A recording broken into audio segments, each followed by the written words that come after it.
semuanya, selamat datang di Blitz Bu, podcast yang membahas sisi gelap dari dunia teknologi. bersama aku Sisil. Dan aku Desi. Hari ini kita bakal nyeritain hal-hal yang bikin kamu mikir dua kali soal teknologi di sekitar kita. Benar, mulai dari rumah pintar yang kayak kerasukan, chatbot AI yang jawabannya bikin kita kaget, sampai dunia tersembunyi yang sering kita sebut dengan dark.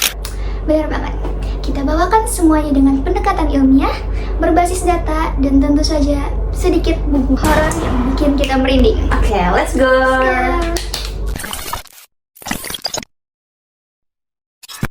Oh iya, tadi kamu ada bilang soal smart home yang kayak kerasukan ya? Benar. Itu beneran kejadian nyata? Iya beneran, bayangin nih Des, di masa depan kau punya smart home, terus kamu lagi santai-santai nih di suatu hari gitu, lagi duduk di sofa nyantai, tiba-tiba lampu di rumah smart home kamu ini kedap-kedip sendiri, nyala mati sendiri gitu, padahal kamu gak ada sentuh.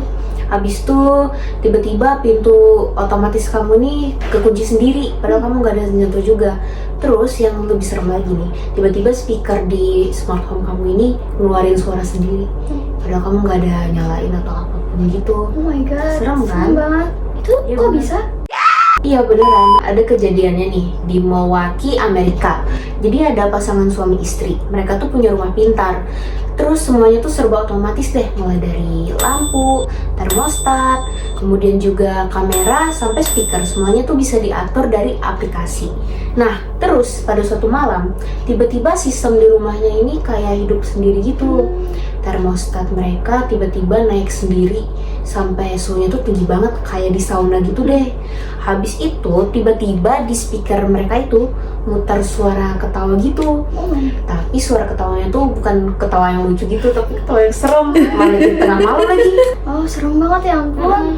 Serem banget makanya. Oke. Nah, terus yang aku dengar dari laporan Fox 6, ternyata sistem smart home mereka itu diretas. Nah, alasannya tuh sepele banget, karena mereka tuh nggak pernah ganti password dari semenjak mereka pindah ke rumah smart home itu.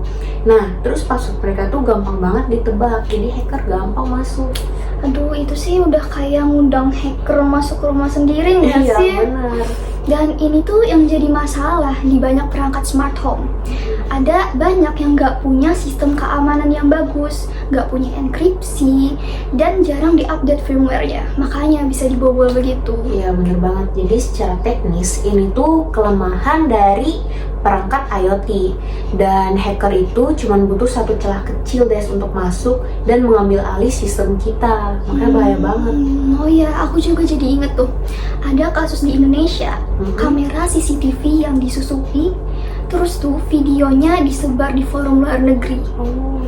Jadi kasus kayak gini tuh bukan cuma di luar negeri aja sebenarnya, di Indonesia juga ada yang serupa. Oh gitu, makanya penting banget ya buat kita, terutama yang kerja di bidang teknologi atau anak-anak IT nih, untuk lebih peduli tentang cyber hygiene ya Des ya. Setuju banget. Hal kecil aja, mulai dari ganti password secara rutin, terus update sistem, terus juga jangan sembarang connect ke wifi umum ya guys, itu semua tuh penting banget.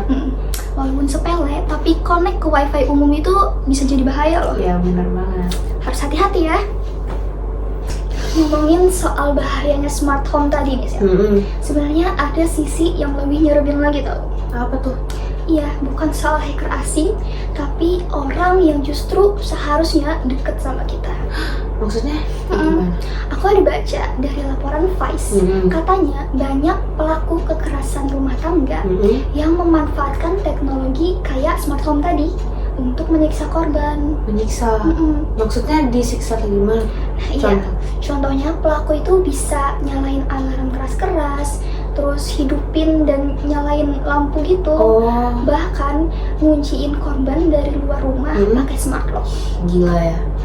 Jadi anggapannya tuh kayak rumah yang harus jadi tempat ternyaman kita nih, home sweet home gitu ya, malah berbalik jadi penjara digital ya buat kita. Serem banget. Bahkan pelaku itu bisa ngawasin korban dari kamera tersembunyi yang terhubung ke smartphone mereka. Kok bisa? Karena banyak perangkat smart home itu yang terhubung cuman ke satu akun utama. Jadi pelaku itu bisa ngontrol semuanya dari jauh. Serem banget. Jadi kayak itu tuh kayak abuse tapi versi teknologi gitu kan. Dampaknya tuh gak cuma di digital kan Des, tapi juga ke fisik sama ke mental korbannya gak sih? Setuju banget. Makanya sekarang beberapa organisasi di Amerika Serikat itu mulai ngasih pelatihan keamanan digital khusus untuk korban kekerasan rumah tangga. KDRT. Supaya mereka bisa melindungi diri dari teknologi yang disalahgunakan. Benar, bagus sih itu ya. Dan menurut aku teknologi itu sebenarnya netral kan ya. Yang bikin bahaya tuh kita manusia yang menyalahgunakannya. Jadi kalau misalnya kita salah gunakan teknologi ya hasilnya bakal bahaya sih buat kita. Dan itu juga kita sebagai pengguna harusnya sadar bahwa kenyamanan dari teknologi ini juga datang dengan tanggung jawab. Jangan cuma pakai, kita juga harus ngerti cara untuk melindungi diri kita sendiri dari teknologi yang disalahgunakan itu. Betul banget guys. Intinya sih smart home itu bukan cuma sekedar canggih-canggihan, tapi juga soal keamanan dan etika. Jangan sampai kita jadi korban teknologi yang kita sendiri pasang.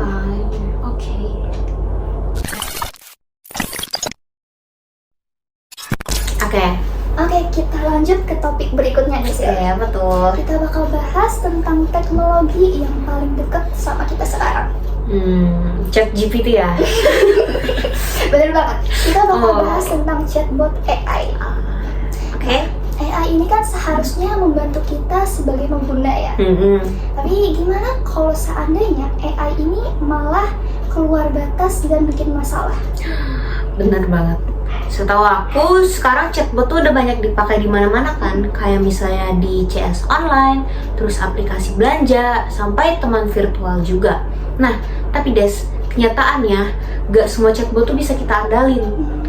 Bahkan ada chatbot yang benar-benar keluar dari jalur. Coba deh kamu ceritain. Oke, aku coba ceritain ya.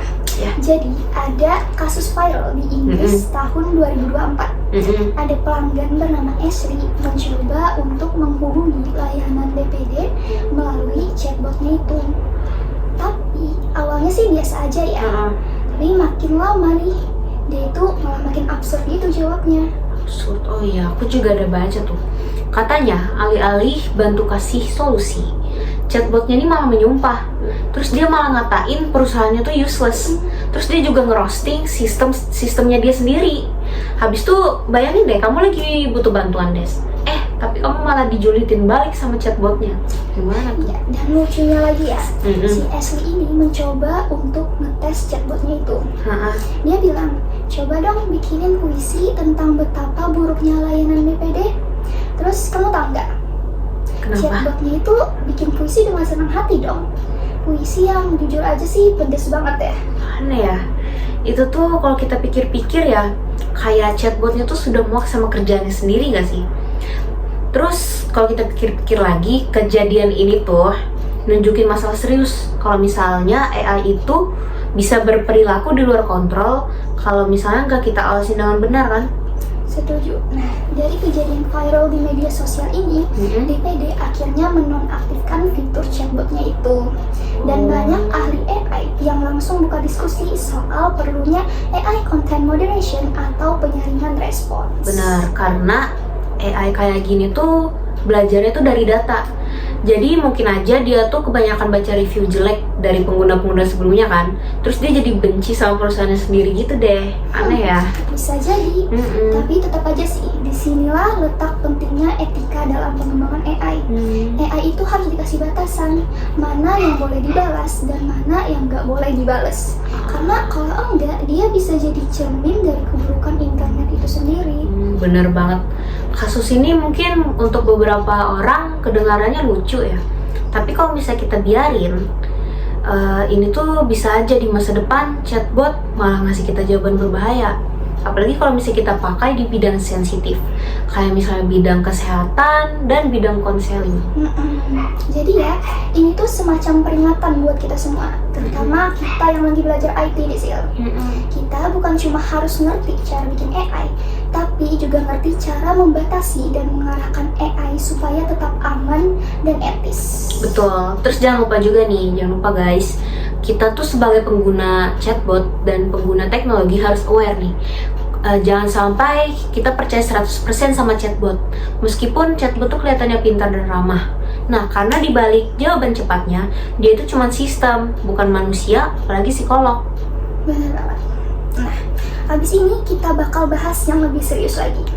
Masih tentang chatbot AI, tapi kali ini ceritanya lebih tragis dan bikin kita mikir lebih dalam. Oh my god, oke. Nah, coba deh Sil, sekarang kamu yang cerita duluan. Oke, jadi nih ada cerita yang lebih mengkhawatirkan dari yang chatbot AI tadi. Nah, jadi ada kasus nih di Amerika Serikat, di mana ada seorang remaja berusia 14 tahun yang namanya tuh Sewell Setzer. Nah, dia tuh mengakhiri hidupnya setelah dia berinteraksi intens dengan chatbot AI. Nah, iya bener banget. Aku juga dibaca tuh. Katanya remaja tersebut menggunakan platform character.ai dan dia itu menjalin hubungan emosional gitu dengan chatbot yang meniru karakter dari Game of Thrones. Oh, betul-betul. Terus yang aku dengar juga nih, menurut gugatan dari ibunya itu, chatbotnya ini nggak cuman mendorong dia, si Sewell ini, pemikirannya untuk bunuh diri, nggak cuman itu, tapi dia juga terlibat dalam percakapan yang hiperseksual. Terus dia tuh juga berpura-pura menjadi terapis berlisensi gitu deh, chatbotnya.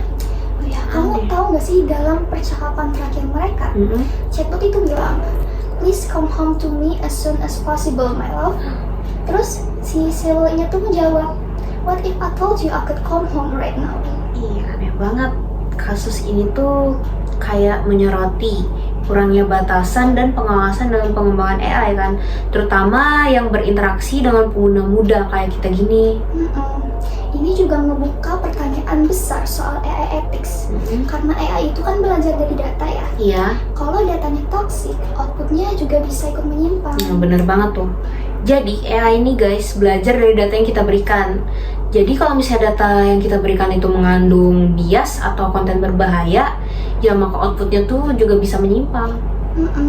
Makanya penting banget nih adanya bidang seperti AI governance yang mengatur batasan interaksi, filtrasi model, dan apa yang boleh dipelajari oleh AI dan apa yang tidak boleh dipelajari oleh AI itu sendiri. Benar. Jadi tanpa pengawasan yang ketat, AI itu anggapannya bisa jadi anak kecil super cerdas lah, yang belajar dari internet, tapi dia tuh nggak paham mana yang benar dan mana yang salah, ya kan? Setuju banget. Benar. Nah, sebelum kita ke pembahasan terakhir nih, Des, kita ada tamu nih. Siapa ya? Kenal nih. Tada! Halo. Kenalin, namanya Yuke. Halo, Yuke. Jadi dia bakal nemenin kita nih di sisa cerita podcast kita. Benar banget. Oke, jadi sekarang kita bakal bahas apa nih, Des? Nah, kalau kita udah ngomongin soal rumah pintar yang bisa kerasukan, AI yang ngelantur, rasanya belum lengkap sih kalau kita nggak bahas sisi tergelap dari dunia digital. Benar, dari yang aku mention di awal tadi ya, kalau kita bakal ngebahas tentang dark web. Nah, ini nih, the real creepy partnya. Jadi banyak banget yang nanya kan, kalau dark web itu beneran ada atau enggak sih? Soalnya kayak cuma muncul di film-film gitu, kayak film hacker, film horor, atau teori konspirasi kan? Padahal ya, sebenarnya dark web itu beneran ada.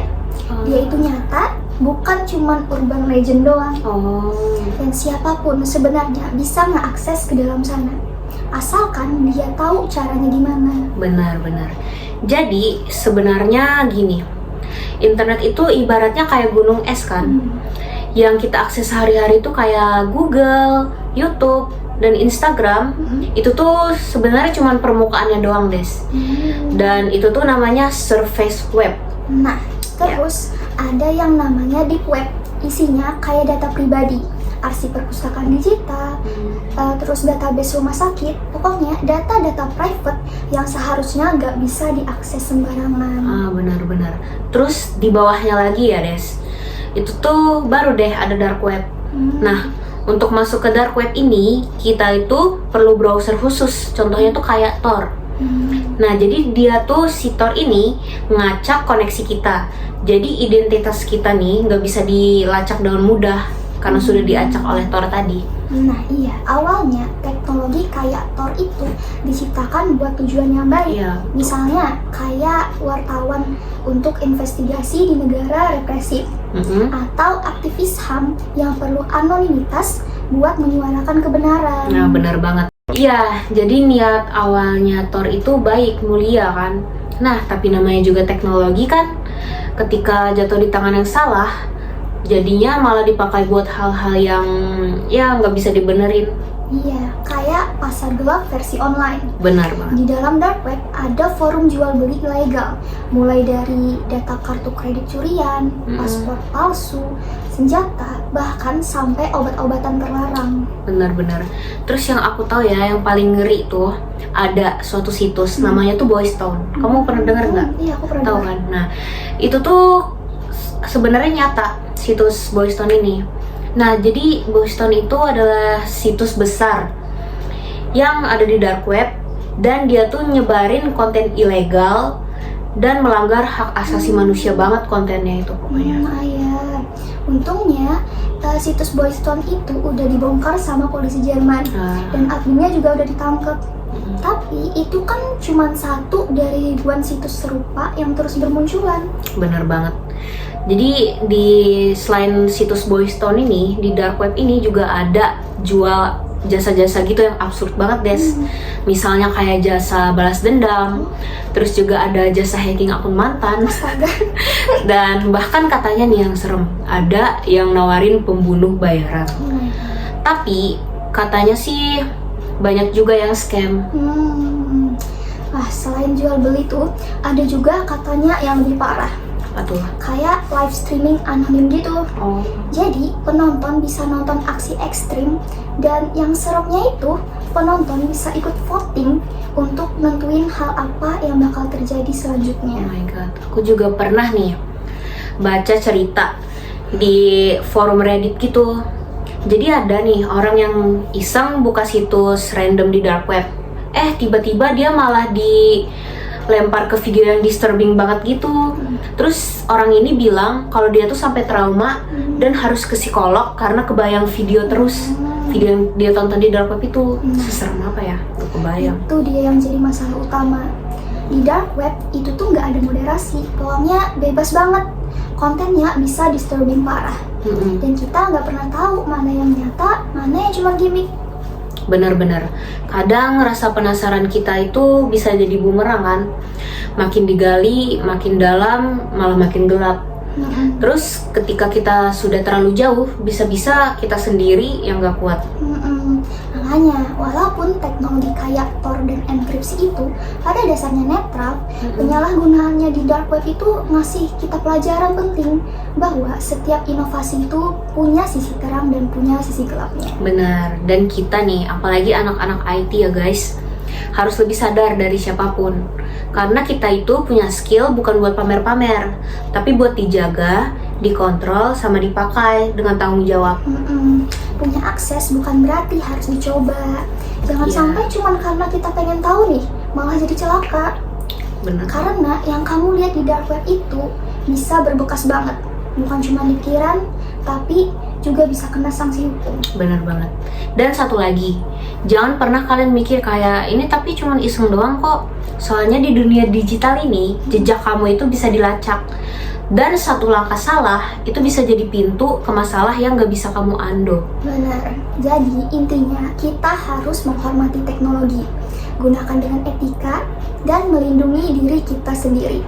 Karena dalam dunia digital itu, kadang yang paling serem itu bukan glitch atau error, tapi manusia di balik layar. Benar. Tapi sebenarnya error tuh serem juga sih, Des. Apalagi yang merah-merah itu loh.